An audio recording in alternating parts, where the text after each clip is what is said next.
I used to feel like I was failing my son. Every meltdown felt like a storm I couldn't control, his tears, his screams, the stares from strangers cutting into me like knives. I'd leave public places feeling defeated, ashamed, wondering if I was doing everything wrong as a parent. But one ordinary afternoon at the park, everything changed. I saw something in him I'd been too overwhelmed to notice before. And today, I want to share that moment and the parenting strategies for an autistic child that turned our chaos into calm and our connection into something deeper than I ever imagined. My name is Sarah, and my 8-year-old son, Ethan, is autistic. Ethan has the brightest smile when he feels safe, and the biggest heart for the things he loves: dinosaurs, space, and pancakes shaped like stars. But for months, I dreaded public outings. Grocery stores, parks, even birthday parties, they often ended with tears, and not just his.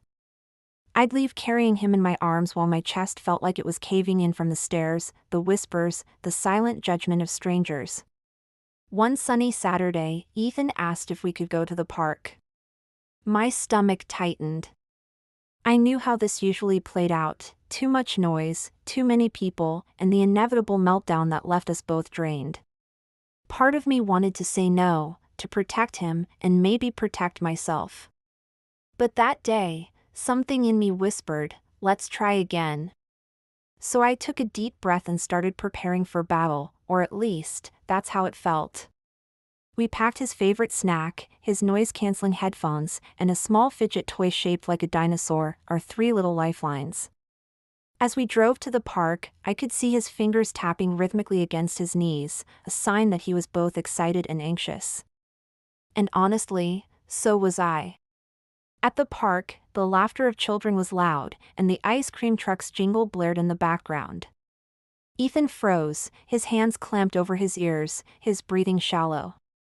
My heart sank. I'd seen this look before. I knelt beside him, met his eyes, and whispered, "We're okay. Let's find our quiet spot." We walked slowly to a bench under a big oak tree. Here, the sounds felt softer, like they were far away. The shade wrapped around us like a hug. I didn't push him to play. I didn't rush him. Instead, we sat together, shared his favorite snack, and watched clouds drift lazily across the sky. After a while, I noticed his shoulders loosen. He played with his fidget toy, his eyes following the other kids from a safe distance. Then, something I'll never forget happened. He stood up, turned to me with a tiny smile, and said, "Mom, I want to try the slide." It wasn't about the slide. It was about choice. It was about him stepping into the noise and movement on his terms. And that moment, that single step, was the start of something beautiful. I realized then that my job wasn't to force him into the world, it was to create a safe bridge so he could cross into it when he was ready. That day taught me 3 powerful parenting strategies for an autistic child, ones that completely changed the way I show up for Ethan. 1. Create safe spaces anywhere. I used to think safe spaces were only something we could make at home: his bedroom, a corner with pillows, a blanket fort. But I learned that safe spaces can exist anywhere, even in the middle of a busy park. It could be a bench under a shady tree, a quiet path, or even just a spot where the sounds are softer. Having that designated place tells your child, you have somewhere you can breathe. And that knowledge alone lowers their anxiety before the day even starts. 2. Bring comfort tools.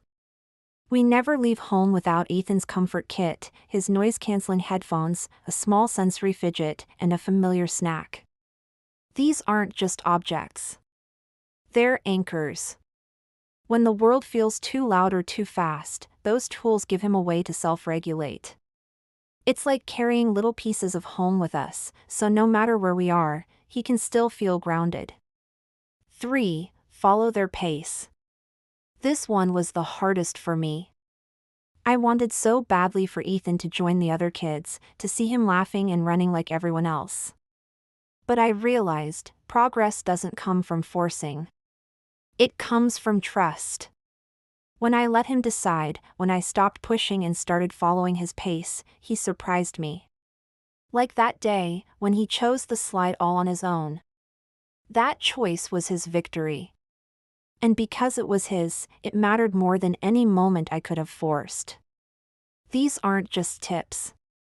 They're bridges, small steps toward connection and confidence.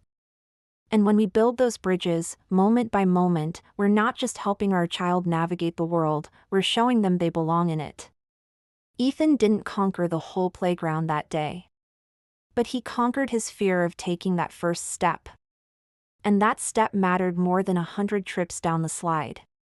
As I watched him climb those stairs, my heart swelled, not because he did something other kids might find easy, but because he did something he once thought was impossible. In that moment, God whispered to my heart, "This is how I see you. I don't measure you by how far you go, but by the courage it takes to take the next step." Parenting a neurodivergent child has taught me that my role isn't to change who Ethan is. It's to meet him where he's at, walk beside him, and love him fiercely, just as our Heavenly Father meets us where we are and guides us with patience and grace. So, if you're in the middle of your own parenting journey, maybe it feels slow, maybe it feels hard, remember, every small victory is still a victory. And God is there, celebrating each one with you. If you're on this journey too, I want you to know you are not alone. Every day brings new challenges and new victories, and sometimes it feels overwhelming, but there is hope, and there is help. Try just one of these strategies today. Give yourself grace and watch how even the smallest change can make a big difference for your child and for you. And if you want more real stories, heartfelt encouragement, and practical tips designed specifically for parents of neurodivergent kids, please hit that subscribe button and join our community. Here, every child's unique journey is celebrated, and every parent's heart is understood. Thank you for being here. I'm honored to walk this path with you.